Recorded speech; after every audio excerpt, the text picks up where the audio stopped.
प्रधानमंत्री ने आज परमवीर चक्र से सम्मानित सैनिकों के नाम पर अंडमान निकोबार द्वीप समूह के 21 बड़े द्वीपों का किया नामकरण।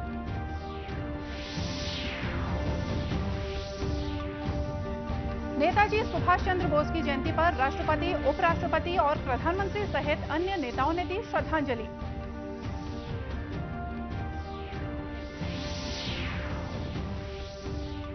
मुख्यमंत्री ने धरसींवा विधानसभा के ग्राम चरोदा में आयोजित भेंट मुलाकात में क्षेत्र के विकास के लिए की अनेक महत्वपूर्ण घोषणाएं।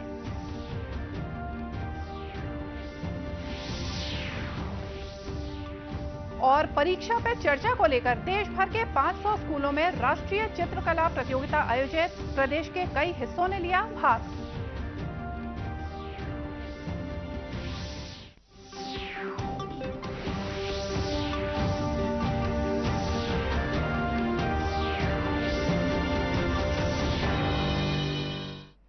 नमस्कार, आप देख रहे हैं दूरदर्शन समाचार में हूं मोनिका शर्मा और आइए अब देखते हैं समाचार विस्तार से। प्रधानमंत्री नरेंद्र मोदी ने आज परमवीर चक्र से सम्मानित सैनिकों के नाम पर अंडमान निकोबार द्वीप समूह के 21 बड़े द्वीपों का नामकरण किया। इस सिलसिले में पोर्ट ब्लेयर में आयोजित समारोह को वर्चुअल माध्यम से संबोधित करते हुए प्रधानमंत्री ने पराक्रम दिवस के अवसर पर देश के नागरिकों को बधाई दी। उन्होंने नेताजी को समर्पित राष्ट्रीय स्मारक का भी अनावरण किया। गृह मंत्री अमित शाह ने भी इस समारोह में भाग लिया। इस अवसर पर उन्होंने कहा कि परमवीर चक्र से सम्मानित सैनिकों के नाम पर द्वीपों के नामकरण से इन शूरवीरों को हमेशा याद किया जाता रहेगा। पराक्रम दिवस पर अंडमान निकोबार द्वीप समूह में नई सुबह की रश्मियां एक नया इतिहास लिख रही है और जब इतिहास बनता है तो आने वाली सदियां उसका स्मरण भी करती हैं, आकलन भी करती हैं, मूल्यांकन भी करती हैं और अविरत प्रेरणा पाती रहती हैं। आज अंडमान निकोबार के 21 द्वीपों का नामकरण हुआ है। इन 21 द्वीपों को अब परमवीर चक्र विजेताओं के नाम से जाना जाएगा।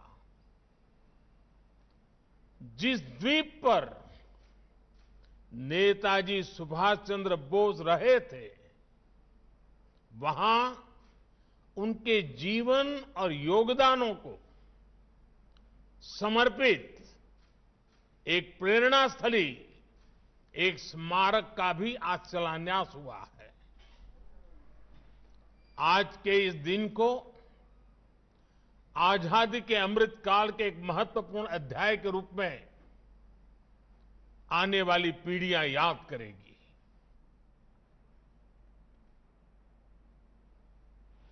रक्षा प्रमुख जनरल अनिल चौहान ने भी कार्यक्रम में भाग लिया।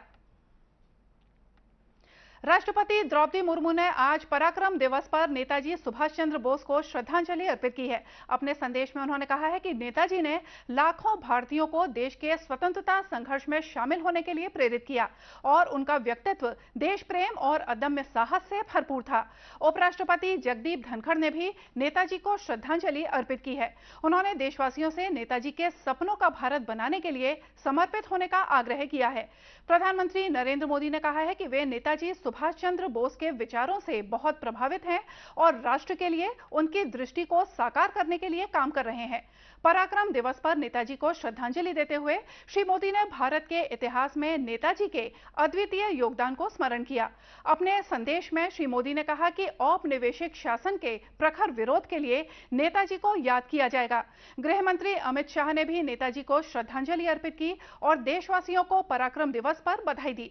नेताजी के अद्भुत नेतृत्व क्षमता की सराहना करते हुए श्री शाह ने कहा कि नेताजी ने आजाद हिंद फौज तैयार करने के लिए लोगों को संगठित किया और देश की स्वतंत्रता के लिए सशस्त्र आंदोलन का नेतृत्व किया।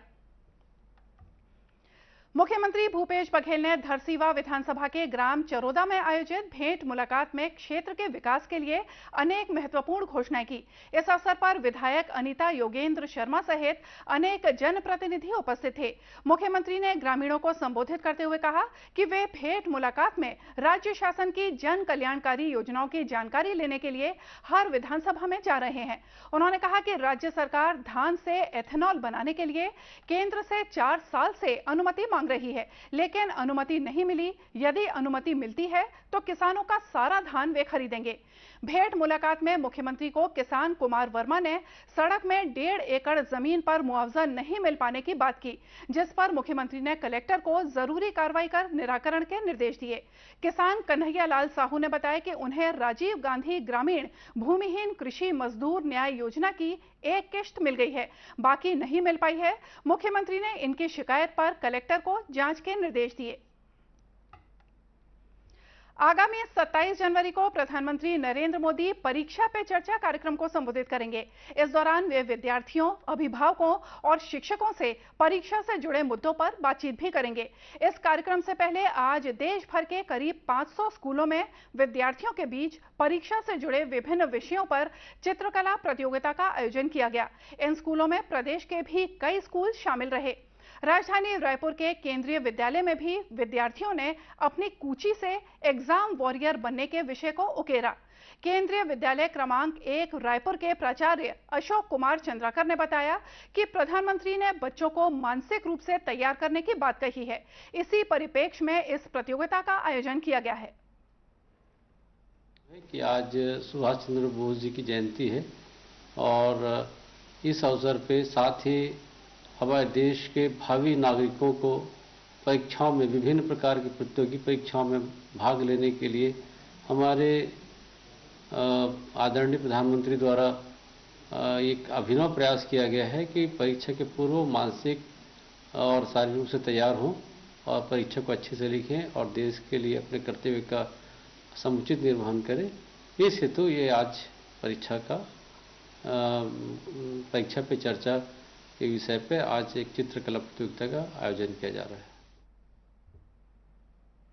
वहीं राजनांदगांव के केंद्रीय विद्यालय में भी चित्रकला प्रतियोगिता में बच्चों ने बढ़ चढ़कर भाग लिया। प्राचार्य रंगास्वामी ने बताया कि यहां आयोजित प्रतियोगिता में 17 स्कूलों के बच्चों ने भाग लिया है। स्कूल में ऑर्गेनाइज होता है। इस साल इसी संदर्भ में एक स्पेशल कंपटीशन के नाम से ऑर्गेनाइज किया जा रहा है, पेंटिंग कंपटीशन। तो उसका विषय है एग्जाम वॉरियर्स। एग्जाम वॉरियर्स जो बुक प्रधानमंत्री ने लिखा उसी में जो एग्जाम टिप्स वगैरह दिया हो उसी बुक के ऊपर में है। तो 17 स्कूल के बच्चे पार्टिसिपेट कर रहे हैं। तो इसमें से 5 अच्छे पेंटिंग को सेलेक्ट करके उन बच्चों को सर्टिफिकेट और उनके लिए अलग से एक स्पेशल बुक भी दिया जा रहा है। जितना बच्चे पार्टिसिपेट किए सारे बच्चों को जो पेंटिंग का सामग्री है और वहाँ से दिल्ली से जो प्रधानमंत्री का बुक है वो बुक भी 150 रुपये का एक बुक है, उनको भी हम लोग बच्चे को फ्री में दे रहे हैं। प्रतियोगिता में भाग लेने वाले विद्यार्थियों ने कहा कि ये कार्यक्रम प्रेरणादायक और मानसिक तनाव दूर करने वाला है। चर्चा के लिए बहुत उत्साहित हूँ। जैसा कि प्रधानमंत्री नरेंद्र मोदी जी हमारा उत्साह बढ़ाते हैं। हमेशा ज़्यादातर विद्यार्थी घबरा जाते हैं जिसकी वजह से उनकी परीक्षा बिगड़ जाती है।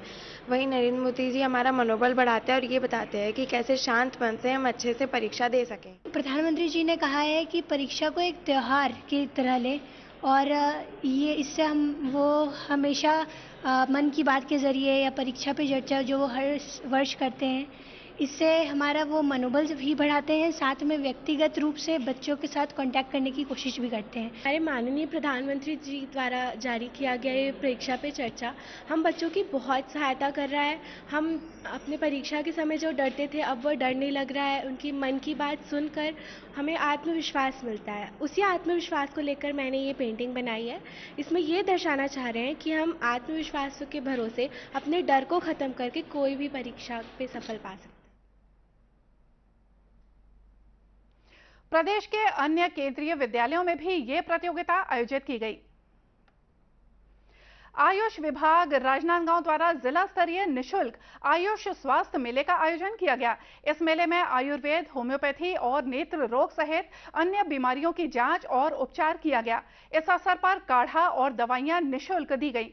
आयुष विभाग के जिला अधिकारी रमाकांत शर्मा ने बताया कि आयुर्वेद, होम्योपैथी, यूनानी पद्धति से जनता को उत्तम स्वास्थ्य पहुंचाने के उद्देश्य से आयुष स्वास्थ्य मेले का आयोजन किया गया है।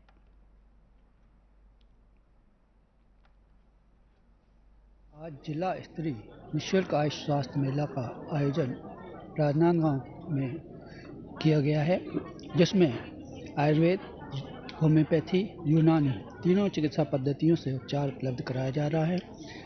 शासन का ध्येय है कि अधिक से अधिक जनता सभी चिकित्सा पद्धतियों से लाभान्वित हो।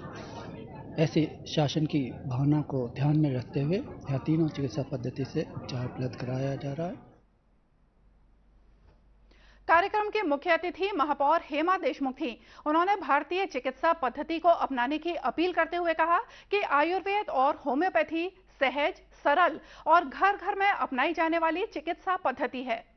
सूरत है और कहीं न कहीं आयुर्वेद से हम सारे जुड़े हुए हैं। आज भौतिक वस्तुओं की ओर भागते हुए हम कहीं न कहीं आयुर्वेद को छोड़ चुके हैं और हमारे आसपास ही आयुर्वेद विद्यमान है, हमारे गार्डन में विद्यमान है, हमारे खेतों में है, लेकिन कहीं न कहीं हम पाश्चात्य संस्कृति की ओर जा रहे हैं और खान पान अपना रहे हैं, जिसका फल हो रहा है कि आज बीमारियां हमारे प्यारी कैंसर जैसी चीज़ें आ रही है। आप सबसे निवेदन है, आयुर्वेद से जुड़िए और आयुर्वेद से जुड़ने के लिए अपने आसपास के घर के किचन के गार्डन से जो चीज़ें वो निकालिए, उसका उपयोग कीजिए। निश्चित रूप से हर व्यक्ति स्वस्थ होगा। जैसा कि आपको पता है कि आयुर्वेद एक प्राचीनतम चिकित्सा पद्धति है जो किसी प्रकार का दुष्प्रभाव नहीं करती है। राष्ट्रव्यापी टीकाकरण अभियान के तहत अब तक कुल 220 करोड़ 28 लाख से ज्यादा कोविड टीके की खुराकें दी जा चुकी हैं। कल 39,000 से ज्यादा खुराकें दी गईं, जबकि इस अवधि के दौरान कुल 94 नए मामलों की पुष्टि हुई। भारत में वर्तमान में कोविड के 1,934 रोगी हैं। पिछले 24 घंटों में 118 लोग स्वस्थ हुए हैं। स्वस्थ होने वालों की कुल संख्या 4 करोड़ 41 लाख से ज्यादा हो गई है। स्वस्थ होने की दर 98.81% है। इधर छत्तीसगढ़ में 202 सैंपलों की जांच की गई, जिसमें किसी में भी कोरोना संक्रमण की पुष्टि नहीं हुई है। वर्तमान में प्रदेश में रायपुर, कबीरधाम और बालोद में 1-1 और दुर्ग में कोरोना के 3 सक्रिय मामले हैं। दूरदर्शन केंद्र रायपुर से प्रसारित होने वाले प्रादेशिक समाचार को आप YouTube पर भी देख सकते हैं। हमारे YouTube channel Chhattisgarh DD news पर प्रादेशिक समाचार उपलब्ध रहेगा। YouTube चैनल का लिंक और QR कोड आप स्क्रीन पर देख सकते हैं। अपने एंड्रॉइड फोन से QR कोड स्कैन कर आप छत्तीसगढ़ DD न्यूज लिंक पर जा सकते हैं। इसके अलावा छत्तीसगढ़ DD न्यूज फेसबुक और ट्विटर पर भी उपलब्ध है। और आइए देखते हैं अंत में मुख्य समाचार एक बार फिर से।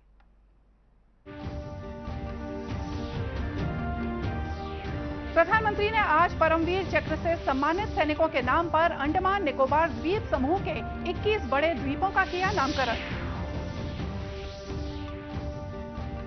नेताजी सुभाष चंद्र बोस की जयंती पर राष्ट्रपति, उपराष्ट्रपति और प्रधानमंत्री सहित अन्य नेताओं ने दी श्रद्धांजलि।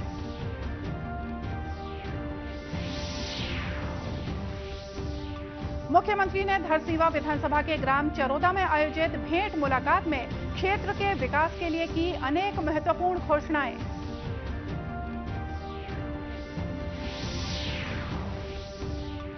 और परीक्षा पे चर्चा को लेकर देश भर के 500 स्कूलों में राष्ट्रीय चित्रकला प्रतियोगिता आयोजित। प्रदेश के कई हिस्सों ने लिया भाग। और इसी के साथ यह समाचार बुलेटिन यहीं समाप्त हुआ। नमस्कार।